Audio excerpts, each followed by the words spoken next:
E agora, você acompanha pela Rádio Rio de Janeiro o programa Estudo das Obras de André Luiz. Vamos refletir sobre o livro Nosso Lar. Produção e apresentação, Tereza Cristina e Marco Antônio. Olá, caros ouvintes da Rádio Rio de Janeiro. Estamos aqui juntos para estudar o livro Nosso Lar, que foi psicografado por Francisco Cândido Xavier, pelo espírito de André Luiz. Amigos ouvintes da emissora da Fraternidade, Rádio Rio de Janeiro, novamente estamos aqui com a permissão de Jesus para darmos continuidade ao estudo da vida no mundo espiritual, através da obra Nosso Lar. E nós estamos no capítulo 30, continuamos no capítulo 30 e continuamos com as lições que a Paulina, a filha do companheiro aqui que está doente, e as lições que ela está dando a ele de resignação e perdão, a ele e a todos nós, né? Com certeza. O livro é para nós, todos nós. O aprendizado, desdobramento dos ensinos de Jesus, né? Quando ele diz, ao expirar na cruz, mas das últimas palavras que o mestre fala: Pai, perdoa-os, porque eles não sabem o que fazem. É como uma mãe vai falar para o filho: você não faz isso, você não sabe o que você está aprontando para você depois. Estuda. Aí a gente vai e não estuda e tira 0. Na prova fica reprovado. É mais ou menos assim. Então nós estamos tendo aqui o aprendizado do que acontece realmente no mundo espiritual. Daí a nossa responsabilidade é muito maior, né? Com certeza. Porque os detalhes estão aqui para nós. E no último programa, continuando as lições de Paulina para o seu pai e para nós, ela diz que do que adiantou tanta riqueza se não trouxe um átomo de felicidade, ela continua para toda a família, né? E ele fala para ela, né? Tenta explicar que mas eu leguei, dizendo que deixou patrimônio para a família. Aí ela explica que nem sempre a gente sabe interpretar, ela fala sabemos, então somos todos nós, interpretar o que seja realmente um benefício no capítulo da riqueza transitória, porque toda a riqueza é transitória. Material, claro, nós estamos falando aqui do dinheiro, é transitória. E aí, se ele falou assim, dizendo a ele, né, se realmente ele quisesse assegurar o futuro, o senhor assegurasse o futuro, garantiria tranquilidade moral e trabalho honesto. E aí sim o esforço dele teria maior valor. É claro que ele legou um patrimônio para a família, mas é o que nós conversamos. Muitas vezes os espíritos nos dizem que as pessoas falam, o discurso é esse, mas eu vou deixar uma herança para vocês, é porque às vezes não pode levar. Porque se pudesse, não deixava. A maioria dos casos levava junto no caixão, mas não dá. E aí ela continua, né? O contrário, acostumaram a família a amealhar dinheiro por espírito de vaidade e ambição, né? Esse é o ensinamento que ele deixou. E ela diz que são raros os que se preocupam em ajuntar conhecimentos nobres. É uma lista que ela faz, ó, que o real valor é esse: ajuntar conhecimento nobre, que é o estudo, a instrução, qualidades de tolerância e luzes de humildade e bênçãos de compreensão. São esses os verdadeiros valores, né? Que é muito complicado para nós porque a gente não faz o esforço, por isso que é complicado, né? E ela nos ensina isso, né? E vem dizendo que nós impomos a todos os nossos caprichos, fazemos exatamente o contrário, impondo a todo mundo os nossos caprichos, nos afastando de Deus, do serviço de Deus. E aí, Tereza, nós paramos no... Nós estamos no parágrafo 23, no meio do parágrafo. Ninguém. Aí ela continua a lição. Ela fala assim: ninguém nasce no planeta simplesmente para acumular moedas nos cofres ou valores nos bancos. Simplesmente para isso. Porque o acumular valores nos bancos, ele pode ter um fim útil. Tudo bem, não é isso. Nós repetindo aqui o que nós falamos, repetindo o que os Espíritos nos ensinam. O problema não é o dinheiro, como disse Paulo em programas anteriores, nós falamos, como diz o apóstolo na lição que ele dá em carta... deixa eu abrir aqui. Ele diz, em carta a Timóteo, ele diz, porque o amor do dinheiro é a raiz de toda espécie de males. Então, Paulo não nos diz que o dinheiro em si seja um flagelo para a humanidade. O problema é o amor ao dinheiro. Né? Aí ela continua. Tereza, quer falar alguma coisa? É natural. É natural, que eu me perdi, como sempre. Não. É natural, me achei. É natural que a vida humana peça o concurso da previdência. E é justo que não prescinda da contribuição de mordomos fiéis, que saibam administrar com sabedoria. Então, administrar o dinheiro com sabedoria, gerando empregos, desenvolvendo a tecnologia para o bem-estar das pessoas. Não é? Ontem, na nossa reunião na Casa Espírita, a gente falou assim, se nós fôssemos acender a luzinha, uma velhinha para um santo, que nós já passamos dessa fase, né, na questão do espiritismo, a gente acenderia uma velhinha para o inventor da máquina de lavar, olha que beleza, não é? Então, comercializando máquinas modernas. Hoje em dia o celular, né? Mas a máquina de lavar, olha que bênção, né? E as senhoras presentes da reunião adoraram. Então, realmente, desenvolvendo. Então, é o que ele está dizendo aqui, ó. Administrar com sabedoria o que Deus nos empresta, porque nós somos, ela nos diz, ó, mordomos fiéis, não é? Mordomo não é dono do patrimônio, ele toma conta, ele administra. Mas ninguém será mordomo do pai com avareza e propósitos de dominação. Que era o que parece o pai da Paulina queria. Ele, no fundo, o discurso dele é um, mas o sentimento dele é outro. E ela conseguiu perceber isso.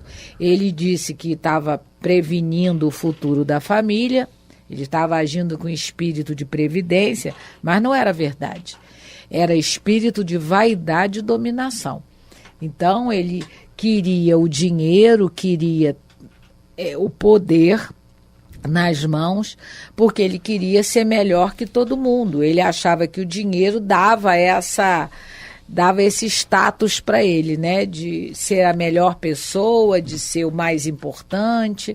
E aí a Paulina está dizendo, meu pai, ninguém vai ser mordomo do pai, quer dizer, porque tudo é empréstimo, né? Ninguém vai administrar com avareza e propósito de dominação. E aí ela vai falar para ele que foi esse comportamento que arruinou a nossa casa, porque foi o comportamento dele, né? Ela diz assim, tal gênero de vida arruinou nossa casa. Por quê? Ele, com ódio do outro lado, a mãe está no hospício, a esposa dele está morando no hospício. As duas filhas, ela vai descrever melhor agora o comportamento das filhas e dos filhos. As filhas estão brigando as irmãs estão brigando com os irmãos por causa do dinheiro. Ninguém se entende. Quer dizer, daqui a pouco a gente sabe que o ódio cultivado e a mágoa adoece. Daqui a pouco eles também vão adoecer. E para que adiantou tanto dinheiro se não trouxe, como ela diz, uma recha de felicidade para a família, né? Ok, agora vamos só parar, raciocinar com o que diz o Evangelho, que ela disse assim, ninguém será mordomo do pai com avareza e propósito de dominação. No Evangelho, do capítulo 16, não se pode servir a Deus e a Mamon, que é o trecho do Evangelho, o capítulo que trata diretamente essa questão do dinheiro. Allan Kardec coloca, numa mensagem de Lacordaire, ele diz, um trecho da mensagem, ele diz assim, o item... É muito boa. O item, a mensagem é muito boa, desprendimento dos bens terrenos, é o item 14, é muito boa essa mensagem, muito grande, mas um trecho dela diz assim, esbanjar a riqueza não é demonstrar desprendimento dos bens terrenos, é descaso e indiferença. Olha o que ele diz. Então, esbanjar, então a riqueza, eu não vou levar nada, vou gastar tudo. Não, isso aí é irresponsabilidade. É descaso e indiferença para aquilo que Deus nos emprestou. Aí ele continua. Depositário desses bens, não tem o homem o direito de os dilapidar, como não tem os de os confiscar em seu proveito. Também não. Prodigalidade não é generosidade. É frequentemente uma modalidade do egoísmo. Um que despenda a mancheias o ouro de que disponha para satisfazer a uma fantasia, talvez não dê 1 centavo para prestar um serviço. Olha o que ele diz agora. O desapego aos bens terrenos consiste em apreciá-los no seu justo valor, em saber servir-se deles em benefício dos outros e não apenas em benefício próprio. Então é em benefício próprio, mas não apenas em benefício, mas em benefício dos outros. E na medida do nosso progresso moral, né, que advém do raciocínio correto que a gente faz da vida, esse desprendimento a benefício dos outros vai ser maior do que a benefício nosso. Até nós chegarmos a um ponto da Condessa Paula, de Lívia, do livro Há 2000 anos, e até chegarmos ao extremo ponto lá, que é o êmulo de Jesus, que é Francisco de Assis.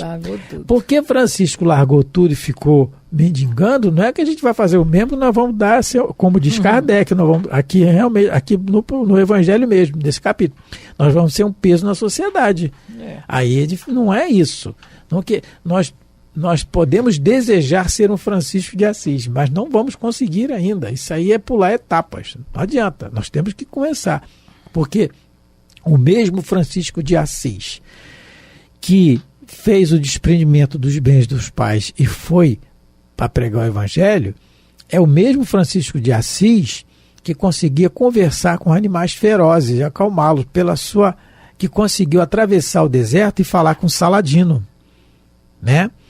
E voltar de lá sendo elogiado por Saladino. Saladino disse o seguinte: se na terra houvesse 2 homens, isso dito também por Divaldo Franco em algumas palestras, se na terra houvesse 2 homens como Francisco, um lá e outro cá, ele também se colocou, a gente ia acabar a guerra, que eram as cruzadas. Aquela coisa horrorosa que nós fizemos no passado em nome de Jesus, meu Deus. E aí, o mesmo Francisco que fez isso, será que nós teríamos condição, esse amor que sai já desprendido do coração, a ponto de apaziguar o ódio dos outros, que conseguiu entrar pela capela lá de São Pedro, lá do Vaticano, e falar com o Papa, vencendo todos os óbices, e conseguiu falar para o Papa Inocêncio III, né? Dentro daquela autoridade toda que a igreja tinha, e falar para ele o Evangelho ali, dizer, né, ter a coragem de dizer. Então é o mesmo Francisco de Assis. Então não queiramos fazer o mesmo, que ainda não dá, mas é o que o Evangelho diz aqui. O desapego aos bens terrenos consiste em apreciá-los no seu justo valor, em saber servir-se deles em benefício dos outros. Então esse é o verdadeiro desprendimento, né? Que é o que ela está dizendo. Ninguém será mordomo do pai com avareza e propósito de dominação. Aí ela continua. Tal gênero de vida arruinou nossa casa. Interessante, né? Ela agora, ela tentou com carinho, ela começou a explicar, mas agora o discurso está mudando de tom. Se a gente perceber, ela está sendo um pouquinho mais dura com o pai, para ver se ele desperta, né? Para ver se, porque ele está com um discurso de mentiroso, de que ele só queria deixar eles bem. Ela já está sendo mais dura com ele, falando, né? E ela vai mostrar a realidade agora para ele, com certeza. Então, por quê? Foi essa vontade, né, de dominar, de ser o poderoso chefão, entre aspas, que arruinou a família dele, né? Então, eu estava lembrando, quando eu estava lendo essa situação, uma entrevista que o Ivo Pitangui, que era um cirurgião plástico brasileiro, né? Carioca ele, se eu não me engano, pelo menos viveu aqui no Rio de Janeiro durante muito tempo. Ele já desencarnou, mas eu assisti uma entrevista dele muito interessante. Ele dizendo que o pai e a mãe dele, antes dos 14 anos, não deu a entender a ele que eles eram ricos, porque ele vem de uma família rica. Mas ele falou isso, sabe, e elogiando, em forma de elogio para os pais. Meus pais nunca permitiram que eu soubesse que eu era rico. Por quê? Devem ter ensinado a ele trabalho, não é? Em casa, não tiveram aquele discurso, eu sou rico, meu filho não trabalha. Com certeza, desde pequeno ensinaram ele a arrumar a cama, a colaborar no serviço doméstico, de alguma maneira. Então, ele falou isso com um grande elogio para os pais, porque ele foi criado como qualquer criança normal, porque você, muitas das vezes, né, isso faz parte da prova da riqueza, é você não se sentir melhor e maior do que ninguém.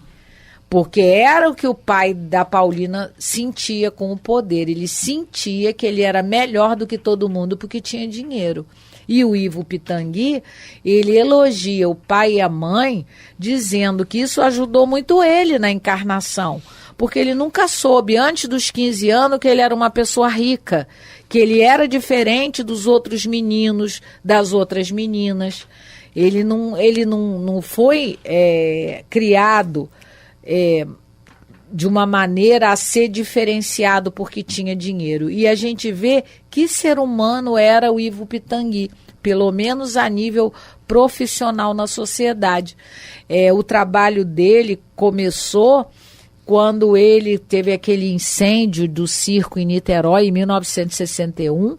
Ele levou uma equipe dele trabalhando, né, praticamente de graça, dando o tempo dele para ajudar os queimados. Ele era especialista também nessa parte de queimaduras. Ele foi o primeiro médico cirurgião plástico a dar chance para as mulheres entrarem na equipe, porque antes dele, essa parte da medicina de cirurgia plástica era só para homens. As mulheres não tinham muita entrada e ele deu essa oportunidade às mulheres. Então a gente vê que o dinheiro não o corrompeu. Lógico, ele tinha a clínica dele, lógico, a gente precisa de recurso, mas muito emprego ele ofereceu, mas ajudou muita gente, deu essa chance para as mulheres. Talvez isso, né, muitas das vezes, lógico, ele tem a bagagem espiritual dele, mas a educação paterna e materna que ele teve deve ter contribuído muito para ele se tornar também esse ser humano que ele se tornou. E aqui no caso da Paulina, que ela está contando do pai dela, justamente o contrário, porque se o pai tinha, né, essa coisa da vaidade, do poder, provavelmente ele devia ter aquele discurso: filho meu, filha minha não trabalha, né? Deixa que eu trabalho. O discurso que a gente vê muito hoje: eu não quero que minha filha passe pelo que eu passei. Tudo bem, claro que é. Mas é ensinar o problema hoje em dia, é ensinar o valor do dinheiro. É isso que os espíritos estão recomendando aqui a gente. A utilidade, o valor da utilidade, não é o valor monetário quanto vai render, não é isso não. É a utilidade. A educação, olha, vamos abrir um parênteses para falar também. A educação financeira nas escolas é uma necessidade real de hoje em dia. E é muito bom. Né? E é muito bom porque educação, o nome não é como gastar o dinheiro, gastação financeira. Educação financeira. É como se valorizar aquilo. Agora, vai depender do espírito que está aprendendo a educação financeira, como ele vai fazer isso. Se ele vai fazer uma educação financeira só para juntar, e para ele, aí é bagagem do espírito. Cada um tem a sua bagagem, sua história pregressa. A gente não sabe, não analisa. A criança está ali, o espírito velho que está ali, né? Num aprendizado novo, um novo aprendizado. Então a educação vai dizer isso. Isso é necessário sim, porque isso traz responsabilidade. O que nós temos que incutir em nós é a responsabilidade daquilo que nos é emprestado. Porque tudo, a gente tem que botar uma coisa no nosso... O Espiritismo é uma ideia, gente. O Espiritismo é um ensinamento que veio para modificar a nossa ideia, o nosso raciocínio perante a vida, para mudar o nosso comportamento. Por quê? Mudar o nosso pensamento, como nós falamos em programas passados. Porque aí vai mudar a atitude. Então, a educação daquilo, do pensamento o que eu vou fazer com aquilo que o pai me emprestou? Porque é emprestado. Mas por enquanto, Marco, nas escolas ainda não tem esse conceito. Eles vão ensinar a educação material, a nível material. Nós estamos falando nível espiritual mas também, vai chegar, né? não, mas nas escolas que já usam, né, como as escolas americanas, algumas escolas na Europa, eles têm essa matéria de educação financeira. Por enquanto, eles ensinam a administrar a parte material. Mas com certeza, num futuro, vai também chegar para essa matéria a utilização do dinheiro para ajudar né, na questão da fraternidade, da beneficência. Por enquanto, acredito que ainda não tenha, né, esses tópicos, porque, a não ser uma escola, né, alta, montessoriana, talvez, ou uma, como Kardec estudou, né, com Pestalozzi, né, ele já na sua base tem esses fundamentos de solidariedade, de fraternidade, mas já é um começo, não é? Você pelo menos não ser perdurário, né? Essa educação financeira das escolas já vão ensinar você a investir, a não gastar tudo, a ter um fundo de reserva. Isso já é uma ajuda, né? Eu acho que já é um começo. Nós estamos faltando 4 minutos para terminar, 3. E eu vou ler aqui um versinho do Cornélio Pires, do livro Retratos da Vida. Muito legal, adoro ele. O título é Herança no Além.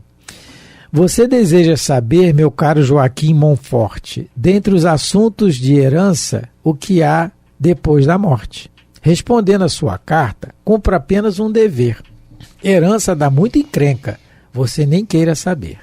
De certo que há muita gente caminhando ao nosso lado, que sabe usar com Jesus os bens de qualquer legado. Entretanto, em muitos casos, nos passos de muitas vidas, heranças trazem problemas às pessoas mais queridas.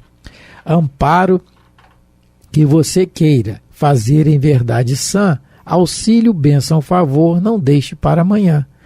Nosso Theo deixou ao genro a fazenda coralina, o moço inexperiente descambou na jogatina.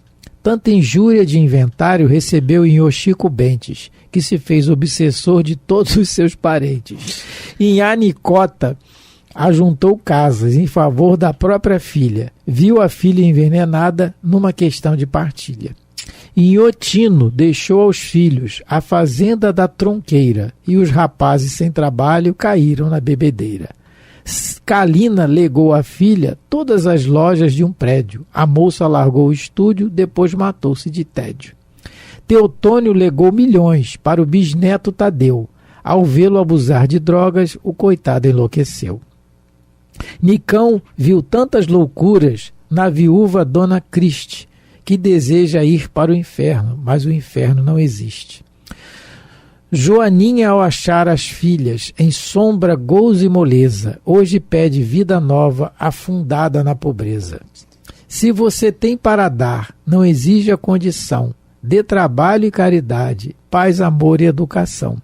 Bendita seja a pessoa que, recebendo uma herança, sabe espalhar benefício, conforto, luz e esperança. No entanto, muito legado é mero apoio ilusório. Há muito desencarnado que enlouqueceu no cartório. Muito legal, os versinhos são realidades da vida que acontece conosco e que isso sirva de mais uma lição para nós, né? Pois a causa de tanto desgosto é a mal utilização do dinheiro, da fortuna, da riqueza. Que não é um mal, que é um empréstimo de Deus que nos... Que tem a sua utilidade, senão Deus não permitiria, não é? Né? E Deus que nos ajude a empregar bem, não é? Porque a gente, como a gente já colocou, a gente não é rico, não é milionário, mas muitos de nós temos alguns recursos que a gente pode colaborar, no caso aqui com a Rádio Rio de Janeiro, não é? Todos nós podemos contribuir. Aproveitando, falando de dinheiro, né? Com o trabalho do Divaldo Pereira Franco. Também, Mansão não é? Lá na Mansão do Caminho e tantos outros. Dá o endereço, a internet, www.mansãodocaminho.com.br, alguma coisa assim. Procura lá que verifica o trabalho. Ele tem um canal no YouTube também. Também tem de Raul Teixeira aqui em Niterói, Remanso Fraterno. Quer dizer, um pouquinho para cada um. Nós temos o Fraternidade Sem Fronteira, quer dizer, também. A gente pode dar um pouquinho para cada um. Tem os médicos também, né? Sem Fronteiras. Sem Fronteira também. É um trabalho muito bonito. Então, a gente também, com o nosso pouco, também pode compartilhar ajuda. Então, vamos terminar o programa de hoje agradecendo a todos pela paciência de nos ouvir, pelo carinho, muita paz. Deus abençoe vossos lares. Muito obrigado pela atenção, pelo carinho. Fiquem com Deus. A Rádio Rio de Janeiro apresentou o programa Estudo das Obras de André Luiz. Produção e apresentação, Tereza Cristina e Marco Antônio.